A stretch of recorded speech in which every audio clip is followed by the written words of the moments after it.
नाज़रीन the historians corner में मां आहियां जो मेज़बान शकील सुमरो। अॼोके प्रोग्राम जे सेगमेंट में हिकु दफ़ो ॿीहर हिकिड़े क्लासिक बुक जो असां रिव्यू पेश कंदासूं। हरमन हेस जो नावल आहे सिद्धार्था।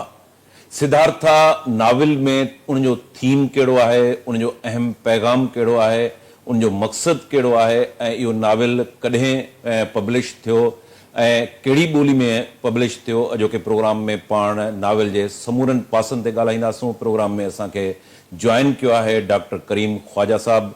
डॉक्टर साहब हिन खां पहिरें बि मुख़्तलिफ़ जेके असांजा हिस्ट्री जा प्रोग्राम थिया आहिनि, क्लासिकल जेके बुक्स आहिनि उनजो रिव्यू ऐं एनालिसिस पेश कंदा रहिया आहिनि।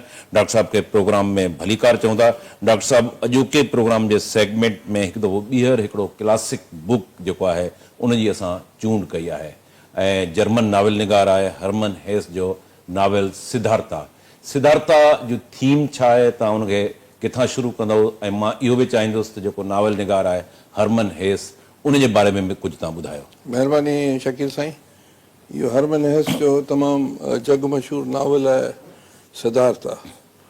ऐं हिन जेको राइटर आहे हरमन हेस, इहो बेसिकली जर्मनी जो हो ऐं हिन जो वालिद साहब ऐं जेको आहे सो जर्मनी जो हो, पर शहरियत हिननि अहिड़े इलाइक़े में जिते रूस आहे बि इस्टोनिया वारे इलाइक़े में तालुको हिन जो पीउ जो हिन जी जेका वालिदा आहे उहो वरी ईस्ट यूरोप सां तालुको ऐं संदसि वालिद साहब हिन जो ॾाॾो ऐं नानो ॿई जेको आहे सो अदबी हवाले सां मशहूरु हुआ। ऐं हिन जे नाना जी पोस्टिंग हिंदुस्तान में बि रही हुई, इन करे हिनखे जेको आहे सो उन वक़्तु 19 सदी जे शुरू में हिंदुस्तान में बि वियो, बर्मा बि वियो, श्रीलंका बि वियो, अॻिते हली करे हरमन हेस 2 जुलाई 1877 में पैदा थियो ऐं 9 अगस्त 1962 में गुज़ारे वियो। हिन जी राइटिंग्स जे करे हिनखे जेको नोबल प्राइज़ मिलियो, ॿिया बि इलाही इनामात हिनखे मिलिया मुख़्तलिफ़ यूनिवर्सिटीज़ मुख़्तलिफ़ मुल्कनि तरफ़ां। ऐं हीअ जेका आहे सो 2 हिसनि में नावल आहे। फर्स्ट हिसे में जॾहिं लिखी करे बस कई, हिन जी 3 शादियूं ठहियूं। तो जेका फर्स्ट घरवारी हुई त उन अरसे में हिन जेका आहे सो इहो शायदि लिखियो, पोइ नर्वस ब्रेकडाउन थी वियो, पोइ वरी रिकवर थियो, पोइ second part of the novel हिन लिखियो। ऐं स्टीफन वुल्फ हिकिड़ो नावल आहे, उहे 2 नावल हिन जा ॾाढा मशहूरु आहिनि। ऐं हिन इलाही नावल्स लिखिया जंहिंमें नावलास जेके नंढा जेके हूंदा आहिनि उहो लिखिया, जीअं are after the midnight and old and sun in the old son, इहो 1914 में ऐं 1899 में लिखिया विया। अच्छा, उन खां पोइ जेको नावल आहे त नंढो हूंदो आहे। नावल में हिन जेको आहे सो बीनीथ द व्हील 1906 में लिखिया, सिद्धार्था 1922 में लिखी, स्टीफन वुल्फ जेको आहे सो 1927 में रखी, जर्नी टू द ईस्ट 1932 में लिखी, ग्लास बेड एंड गम्स 1943 में लिखी, शॉर्ट स्टोरीज़ इन लिखियूं जाम, strange news from another star, stories of 5 decades, non fiction किताब भी इन लिखियूं, ग्लिम्पसेस इनटू चोवा visitor from India, philosophy, grass goes on, essays लिखिया, wandering notes and sketches लिखिया।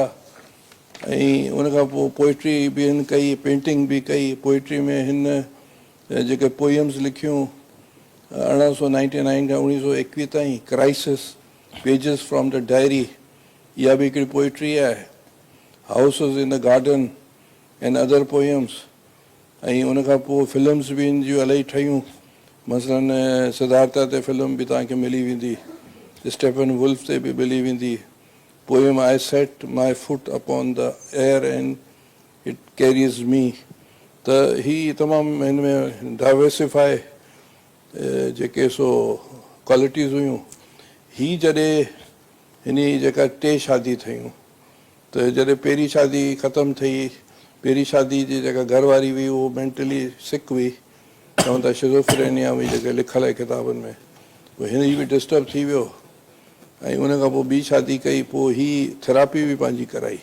अच्छा साइकोथेरेपी कराई उन ज़माने में साइकेट्री त कोन आई हुई पोइ उन वक़्त में जेको दुनिया जो मशहूरु कार्ल योंग उन सां हिन थेरेपी कराई पहिरीं ॿिए कंहिंसां कराई पोइ वरी हुन रेफर कयो योंग सां पोइ जेसिताईं हयात हो योंग सां हिन जी दोस्ती थी वई योंग जेको आहे सो फ्राइड जो दोस्त बि हो शागिर्द बि हो फ्राइड हिकिड़ो ॿियो पॉइंट ऑफ व्यू रखंदो हो जो योंग ॿियो पॉइंट ऑफ व्यू रखंदो हो जंहिंमें स्पिरिचुअलिटी ऐं रुहानियत मिस्टिज़म वधीक हो त हिन जी हुन सां दोस्ती थी ऐं हिन जॾहिं ईस्ट में वियो तॾहिं हुन बुद्धिज़म ऐं जैन धर्म ऐं हिंदू धर्म खे बि हुन स्टडी कयो हिन जी ॻाल्हि पियो कयां पंहिंजो हर्मिस हैंस सही हिन जी पोइट्री हिन जी राइटिंग्स में इहे रिफ्लेक्शन्स आहिनि ऐं योंग जी जेका सोच हुई उहा बि तक़रीबन अहिड़े तरह जी हुई त हिन जी राइटिंग्स में तव्हांखे इहे सभु चीज़ूं मिलंदी हुई मुख़्तसर मूं तव्हांखे ॿुधाई आहे योंग जे अरे बारे हाणे में अचूं था हिन सिद्धार्था नावल ते सिद्धार्था- मुख़्तलिफ़ किरदारनि ते रोशनी विझो कीअं उहो उनजो थीम छा आहे सिद्धार्था जेको आहे सो इहा जेका नावल हिन जेका लिखी आहे इहो हीउ ॾेखारे थो त उन दौर में गौतम बुद्ध बि हो सिद्धार्था हिकिड़ो ब्राह्मण जो पुटु हो तमामु सुहिणो हो तमामु लाइक़ु हो तमामु दानिशमंद हो हू उन वक़्त जी जेके प्रैक्टिसिस जेके ब्राह्मण कंदा हुआ मेडिटेशन ऐं ॿियूं जेके उन जा मुक़दस किताब उन ते उनखे सुठी ॼाण हुई उनजो हिकिड़ो दोस्त हो गोविंदा इहे ॿई जेके सदाईं गॾु हूंदा हुआ जंगलनि में चकर हणंदा हुआ ऐं जेको सिद्धार्थ आहे उनखे उहे पंहिंजे एरिया जा माण्हू उनखे वॾी इज़त ॾींदा हुआ त हिन पीउ खां पोइ हीउ जेको आहे सो चङो मुड़ुसु थींदो पर सिद्धार्थ जी तबियत में हुई त मूंखे मालूमात थिए त हीउ संसार छो ठहियो आहे रूह छा आहे असीं छो हिते आहियूं मरण खां पोइ केॾांहुं वेंदासीं इहे क्वेश्चन हर माण्हू जे ज़हन में ईंदा आहिनि हिन ज़हन में बि हुआ पोइ हीउ गोविंदा सां हीउ फ़ैसिलो कंदो आहे त आउं संसार आहे माना जी जोगी थींदा आहिनि निकिरी वञा पंहिंजे पीउ खां वञी करे चवंदो आहे त भई मूंखे वञिणो आहे संदसि पीउ जेका आहे सा कुझु जवाबु कोन ॾींदो आहे हीउ ॿारु बीठो हूंदो आहे संदसि पीउ खे निंड कान ईंदी आहे वरी कलाक खां पोइ ॾिसंदो आहे पोइ 2 कलाक खां पोइ ॾिसंदो आहे पोइ सुबुह थींदी आहे हीअ जो पीउ ॾिसंदो आहे त हीउ फिज़िकली हिते पर हू छॾे वियो आहे असांखे उहो पंहिंजे पीउ हिनखे इजाज़त ॾींदो आहे त हीउ जंगल में निकिरी वेंदो आहे पंहिंजे दोस्त गोविंदा सां गॾु हिकिड़ो जेके जोगी आहिनि संसार आहे उन सां गॾु निकिरी वेंदो आहे 3 साल गॾु हूंदो आहे उते ई फास्टिंग बि कंदो आहे ऐं जेको आहे सो सोचींदो बि आहे मेडिटेशन बि कंदो आहे जेके बि हू सिस्टम हूंदा आहिनि ऐं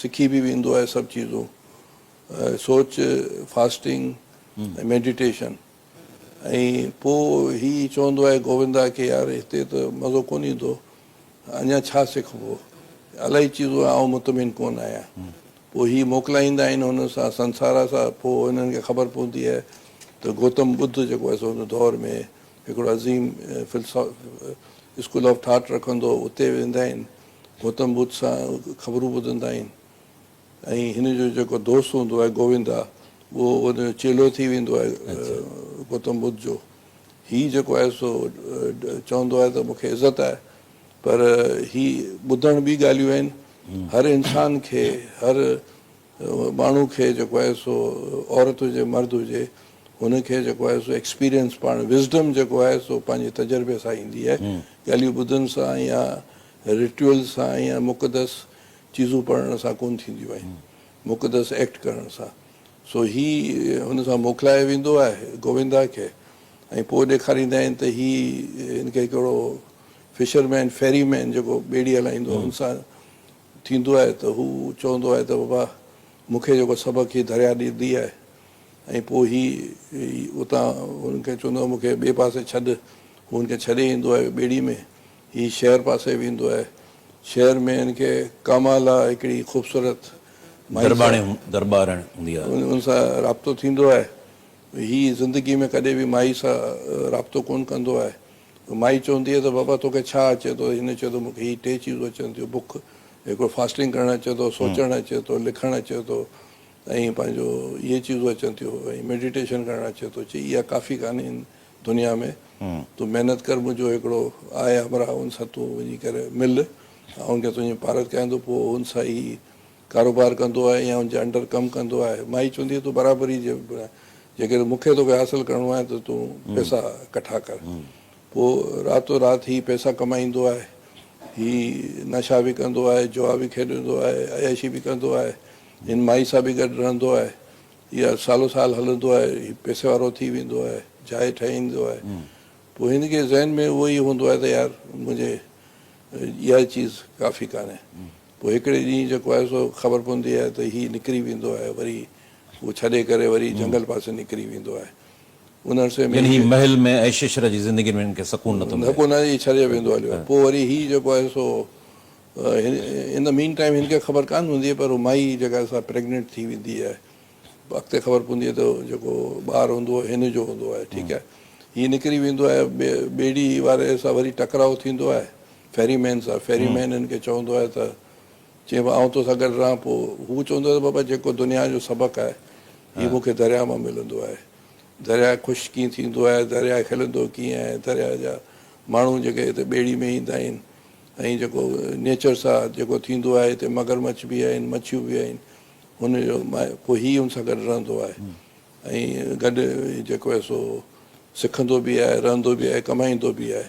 पोइ हिकिड़ो टाइम अहिड़ो ईंदो आहे त ख़बर पवंदी आहे त गौतम बुद्ध गुज़ारे वञण वारो आहे, त इहा जेका कामाला ईंदी आहे, हिकिड़ो छोकिरो गॾु हूंदो आहे, त उनखे नांग उते ईंदी आहे, त उते दरिया जे किनारे ते नांग हुनखे ॾंगणंदो आहे।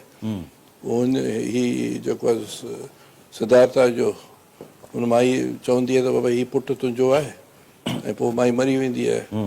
पोइ हीउ पुट खे रखंदो आहे, फेरीमैन बि गॾु हूंदो आहे, पुटु हिन सां गॾु कोन हली सघंदो आहे। पुटु वरी वेंदो हलियो आहे छॾे हिनखे। जीअं हीउ पंहिंजे पीउ खे छॾे वियो, फिशरमैन चवंदो आहे फेरीमैन खे बाबा भले तूं छॾे ॾे, हुनखे पंहिंजी ज़िंदगी बसर करणी आहे। पोइ वरी ॾेखारींदा आहिनि आख़िर में हिनखे गोविंदा वरी मिलंदो आहे दोस्तनि जो।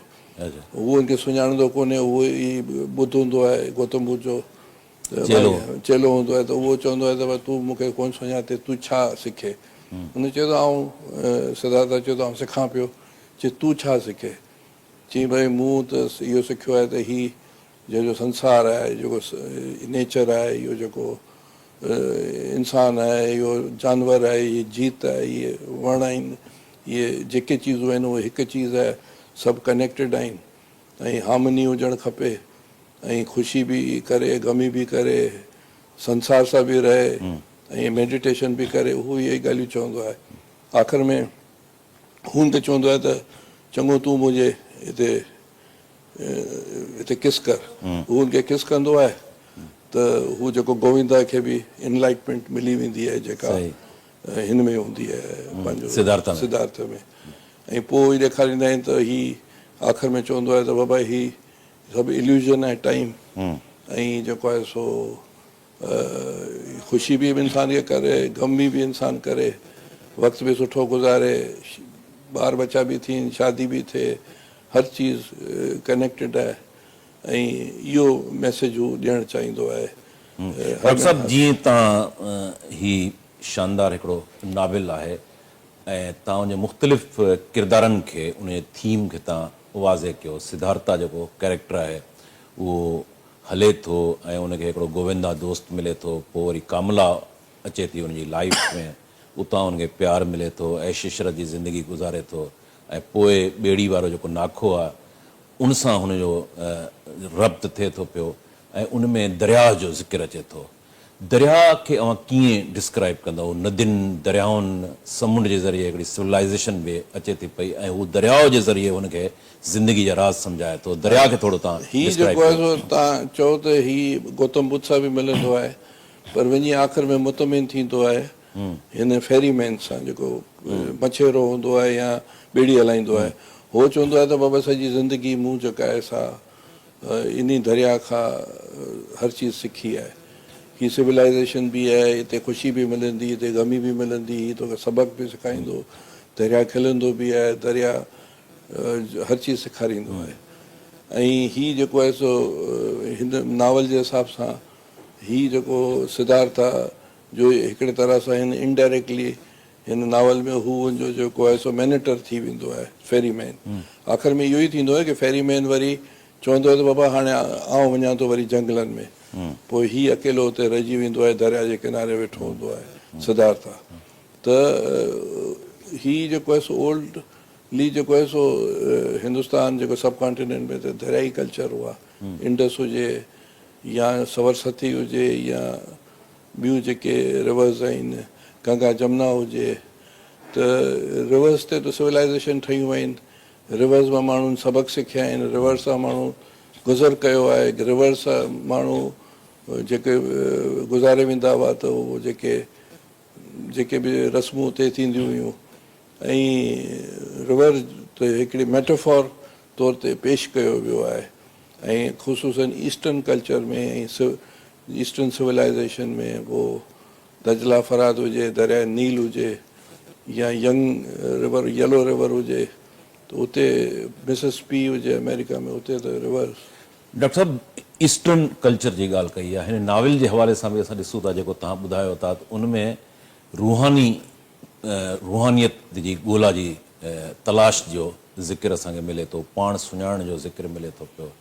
त ही मिस्टिक छा आहे अप्रोच, मिस्टिक फिलॉसफी आहे छा? ॾिसो मिस्टिक फिलॉसफी कीअं डिस्क्राइब कंदा हुए एज़ ए हिकिड़ो तव्हां साइकोट्रिस्ट जी हैसियत में? ॾिसो हज़ारों सालनि खां जॾहिं इंसान लखनि सालनि खां जेको आहे सो जॾहिं आइडियोलॉजीज़ या ॿी चीज़ कोन आयूं हुयूं, त इहे ई जंगलात हूंदा हुआ, इहे ई पहाड़ हूंदा हुआ, इहे नदियूं हूंदियूं हुयूं, उते उहो माण्हू जेको आहे सो यूनिवर्स खे पंहिंजे अंदरि सम्झंदा हुआ या सॼे संसार खे पंहिंजे अंदरि ऐं संसार खे पंहिंजो हिसो सम्झंदा हुआ, जंहिंमें जीवत हुजे, वण हुजे, जेके बि चीज़ूं हुजनि, इंसान जानवर सभु। त उहो मिस्टिक्स जेका आहे सो हिकिड़े तरह सां सेटिस्फिकेशन आहे, ब्लिसफुलनेस आहे, सेटिस्फिकेशन आहे, इनलाइटमेंट आहे। त इहो हाणे जेको आहे सो साइंटिफिकली जेके साइकेट्री ऐं मेडिसिन में आहे, त इहो बि हिकिड़ो जेके सीरोटिन ऐं डोपामाइन जेके रिलीज़ थींदा आहिनि, जंहिंसां इंसान रिलैक्स फील थींदो आहे, ब्लिसफुलनेस थींदी आहे, मुख़्तलिफ़ लोब्स आहिनि ब्रेन जा, उनमें जेको आहे सो इहे चीज़ूं, इहे एक्टिविटीज़ जे करे मिस्टिक माण्हू थींदो आहे, या जेके उहे लोब्स आहिनि उनमें ब्रेन जा जेके हिसा आहिनि उनमें जेके कुझु ख़राबी थींदी आहे त माण्हू मिस्टिक्स थी वेंदा आहिनि। हाणे इहे अॼु जे दौर में इहे रिसर्च हलनि पियूं, साइंटिफिकली त इहा आहे मतिलबु, पर इहे जेके तव्हांखे ईस्टर्न रिलीजन हुजनि, इब्राहिमिक रिलीजन हुजनि, वेस्टर्न रिलीजन हुजनि, जेके माण्हू रिलीजियस न बि आहिनि, त इहे मिस्टिक्स इज़ हिकिड़े तरह सां रिलैक्सेशन तव्हां चओ या मेडिटेशन ऐं इहे सभु चीज़ूं हिकिड़े तरह सां उहो। डॉक्टर साहब अॼु जे जदीद जेको साइंटिफिक दौरु आहे, आर्टिफिशियल इंटेलिजेंस जो हिकिड़ो एरा हले थो पियो, उनमें ही नाविल में निर्वाण जी ॻाल्हि करे थो, निजात जी ॻाल्हि करे थो, ऐं पेन मां, प्रोसेस मां, पेन सरोम दुखम यानी जेको सूर आहे, दर्द आहे, पेन आहे, उन मां इंसान घटिजी निकिरे थो, ही इहो ॿुधाए थो पियो। अॼु जे दौर में हिन आर्टिफिशियल इंटेलिजेंस साइंस टेक्नोलॉजी जे दौर में उनखे केतिरो पाण जस्टिफाई करे सघे? ॾिसो हिकिड़ो रीज़न आहे, आर्ग्यूमेंट्स आहिनि या साइंटिफिक थिंकिंग आहे, उहो पंहिंजी जाइ ते आहे, पर इंसान मिसाल जे तौर ते आउं इलाही किताबूं पढ़ंदो आहियां, ऐं इलाही जॾहिं किताबूं पढ़ंदो आहियां त आउं चाहींदो आहियां त हाणे आउं गाना ॿुधां या शेर व शाइरी ॿुधां या फिल्म ॾिसां या थोरो घुमा फिरां, त इहो आउं पंहिंजी ॻाल्हि थो कैफ़ियत थो, कैफ़ियत इंसान जी कैफ़ियत आहे हिकिड़े तरह सां मेडिटेशन, मिस्टिज़म। पोइ तव्हां उहो जेको आहे सो के मेडिसिन्स खाई करे बि नशाई बि थींदा आहिनि, उहो बि इहे कैफ़ियत में ईंदा आहिनि। के जेके आहिनि सो पंहिंजो गाना ॿुधी इंजॉय कंदा आहिनि, फिल्म ॾिसी, के घुमण फिरण सां थींदा आहिनि, त इहे कैफ़ियतूं आहिनि। आर्टिफिशियल इंटेलिजेंस, रीज़न्स, इहे सभु पंहिंजी जाइ ते आहिनि, हिन सां कोई इनकार कान्हे, पर इंसान जी मुख़्तलिफ़ कैफ़ियतूं आहिनि, उनखे तव्हां ख़तमु त कोन था करे सघो। इहे तव्हां उनखे ईअं चई सम्झाए सघां थो। हिकिड़ो ॿियो जेको नाविल में जेसि ताईं मूं सम्झो आहे, जीअं तव्हां डिस्क्राइब कयो, त उन में जॾहिं हू फेरीमैन सां मिले थो पियो, दरिया जो हुनखे ॿुधाए थो पियो त दरिया जी जेके चाढ़ आहे उनमें उनजा पंहिंजा जेके साम्हूं चैलेंजिस अचनि था पिया, हीअ जेको राज़ परोड़णु आहे, राज़ खे सम्झणु, या हीअ जेका तज़ादनि जी ॻाल्हि करे कई थी वञे, त त एक्चुअली ही तज़ाद आहिनि छा, ज़िंदगी जा तज़ाद, उन जो मतिलबु छा आहे? ये शुरू खां वठी करे जॾहिं खां हज़रत इंसान में इहा सोच आई आहे त इहो सवाल हर माशरे में, हर सिविलाइज़ेशन में, हर जॻह इहो थियो आहे त आउं छो आयो आहियां, रूह छा आहे, कॉन्शियसनेस छा आहे, फ्यूचर छा आहे, पास्ट छा आहे, इहे हर जॻह इहे सवालात थींदा आहिनि। हाणे उन सवालनि जो भरे सग़ीर में तव्हांखे ईस्टर्न जेके डॉक्ट्रिन आहिनि, वो वेदास हुजनि या अपशद हुजनि या गौतम बुद्ध हुजे या जैन धर्म हुजे या ताओइज़म हुजनि या बुद्ध या कन्फ्यूशियस हुजे, उते तव्हांखे अहिड़ा ई जवाब मिलंदा। पैंथिज़म जा जेके स्कूल ऑफ थॉट आहिनि, ऐं जॾहिं मिडल ईस्ट में इहे अचनि था त पोइ उहो वरी इब्राहिमिक रिलीजन आहिनि, उन जा वरी पंहिंजा हिकिड़ा स्टाइल आहिनि सेटिस्फिकेशन जा। वरी तव्हां वेंदो अफ्रीका या अमेरिका में, लैटिन अमेरिका या नॉर्थ अमेरिका बिफोर कोलंबस, त उन जा हिकिड़ा पंहिंजा स्टाइल आहिनि। ऑस्ट्रेलिया जा पंहिंजा आहिनि। हर बरकैफ़ इंसान खे मुतमिन करण लाइ इंसान पाण ई मुख़्तलिफ़ चीज़ूं दरियाफ़्त कयूं आहिनि ऐं उन ते अमल करे थो। अच्छा डॉक्टर साहब, वेस्टर्न फिलासफ़ी जो जेकॾहिं ज़िक्र कयूं, वेस्टर्न फिलासफ़ी में जी ही ईस्टर्न टच आहे, स्पिरिचुअलिटी जी उते ॻाल्हि कई वञे थी पई, निर्वाण जी ॻाल्हि कई थी वञे, पाण सुञाणण जी ॻाल्हि कई वञे थी पई। वेस्टर्न कल्चर में थोरो ॿुधायो त जॾहिं हिते ॿुधा हुयो त वेस्टर्न कल्चर जो उते छा हो? वेस्टर्न क्रिश्चियनिटी में तव्हांखे मेडिटेशन मिलंदी, मिस्टिक मेडिटेशन। जूडिज़म में तव्हांखे इहा चीज़ मिलंदी, मिस्टिक मेडिटेशन। ऐं पंहिंजो बेसिकली उहो जेके कल्चर आहे उहो उनजो पोइ हिते असां वेंदासीं आर्यान्स। उहो आर्यास जेके आहिनि सो तव्हांखे यूरोप में मिलंदा, ईरान में मिलंदा, सेंट्रल एशिया में मिलंदा। Arya culture, Arya culture basically pantheism वारो कल्चर आहे। मुख़्तलिफ़ ख़ुदानि खे हू अॻिते हली करे हू जेको आहे सो क्रिश्चियनिटी ऐं जूडिज़म में ईंदा आहिनि। त इहे सभु हुनजो मिलाव आहे, पर हर कल्चर में मेडिटेशन, मिस्टिक्स ऐं सूफ़ीज़म ऐं इहे सभु चीज़ूं तव्हांखे। तव्हां ॿुधा जो ज़िक्र कयो, गौतम बुद्ध जो, ऐं ही सिद्धार्था जेको नावेल आहे उनजो हिकिड़ो कैरेक्टर, उहो बि नालो उहो ई खयो वियो आहे। त हीउ जेको ॿुधा आहे उहो ब्राह्मण हुयो, हिंदू मत सां उनजो तालुक़ु हुयो। त पोइ तव्हां ईअं पाण चई सघूं था त हिंदू मत मां ई हिकिड़ो ही सेक्शन निकितो आहे। ॾिसो, उन ज़माने में जॾहिं बुधा हो या जैन धर्म उनखां पहिरीं हो, त हिते कम से कम 70-80 स्कूल ऑफ थॉट लॻभॻि अहिड़ा ई हुआ। अच्छा, जेके उन वक़्त में वैदिक जेके रिलीजन हो उन सां उन्हनि डिससेटिस्फिकेशन थिए त उन में 4 जेके जातियूं हुयूं, मसलन ब्राह्मण हो, पोइ वरी क्षत्रिय हुआ, वरी शूद्र हुआ, या उहे जेके वैश जेके हू जेके बिज़नेस क्लास जेके तव्हां चओ 4 में हुआ। त उहो उन कल्चर खां उहो जेको आयो हो उन सां उते जे कल्चर जे माण्हुनि डिसएग्रीमेंट्स कयूं ऐं उन्हनि चयो त बाबा हिन ब्राह्मण जेको अचे न वञे, असां डायरेक्ट जेको तालुक़ु हर इंसान जो, हर जंगली जीव जो ई हिकिड़ी ॻाल्हि आहे, उहो इक्वलिटी खे पिया खणनि। त तव्हांखे हिंदुस्तान या सब कॉन्टिनेंट में अहिड़ा स्कूल ऑफ थॉट 60-70 उन दौर में नज़र ईंदा। पर सर्वाइव जेको आहे सो बुद्धिज़म कयो, जेको ईस्ट में वियो हलियो या हिंदुस्तान या चाइना में वियो। जैन मत जेको आहे उहो हिन खां पहिरियों हुयो या बाद में अचे? जैन मत हिन खां पहिरीं हो। अच्छा, महावीर वारा, महावीर तो 12 या 9 नंबर ते हो, उनखां पहिरीं ॿिया बि हुआ। त ही जेके सभु चीज़ूं हिन कल्चर में परवान चढ़ियूं ऐं उन्हनि जेको आहे सो अनरेस्ट फील कयो माशरे में, ऐं उहो मेडिटेशन पासे विया। बेसिकली जैन धर्म में या बुद्ध धर्म में कॉन्सेप्ट ऑफ सुपर नेचुरल त आहे कान। त इहो तव्हां ॾिसो त हुननि डिसएग्रीड कयो ऐं हुननि चयो त हीअ इंसान थ्रू मेडिटेशन, थ्रू जेको आहे सो इहे प्रैक्टिसिस जे साह खे रोकण सां ऐं हीअ जेको आहे सो जंगलनि में हलण सां, फास्टिंग करण सां असां निर्वाणा या ब्लिसफुलनेस या इनलाइटमेंट, इहे सभु हिकिड़ी ॻाल्हि आहे, हासिल करे सघूं था। डॉक्टर साहब, वरी मां इहो चवंदुसि, छाकाणि त नावल जो नालो ई सिद्धार्था आहे ऐं तव्हां ॿुधा जो बि ज़िक्र कयो था, गौतम बुद्ध, जैन मत जो बि ज़िक्र थियो। हिते राय सहासी जे दौर में या चच उन खां बाद में राजा ॾाहर जो जेको दौरु आहे, उनमें समाज जेको आहे असांखे ॿुधायो वञे थो त उहो ॿुद्ध हुयो समाज। हिन वक़्तु पोइ सिंध में अहिड़ो को बुद्धिज़्म जो असांखे घटि मिले थो पियो, हिंदू आहे, सिख आहे, पर बुद्धिज़्म जा घटि सबबु छा आहे, उहो केॾांहुं हलिया विया? ॾिसो बुद्ध जेको आहे सो बेसिकली हाणे इहे नावल सां रिलेटेड कान्हे, हा, हिस्टोरिकल इहा अलॻि मां तव्हां खां सम्झाइण पंहिंजे नाज़रीन जे लाइ। मसइलो इहो आहे त हुननि जेको आहे सो मोहम्मद बिन कासिम सां पैक्ट कयो, जंहिंजे करे राजा डायर खे शिकस्त आई। जॾहिं हू अरब आया हिते, डायर त जेको आहे सो शहीद थी वियो, पर जेके हू हुआ संदसि पुटु ऐं संदसि धीअरूं, उन्हनि बि स्ट्रगल कयो। हिते 250 साल जेको आहे सो अब्बासी ऐं उमय्याजी गवर्नर्स हुआ, पर उहो जहिड़ा हुआ तहिड़ा न हुआ।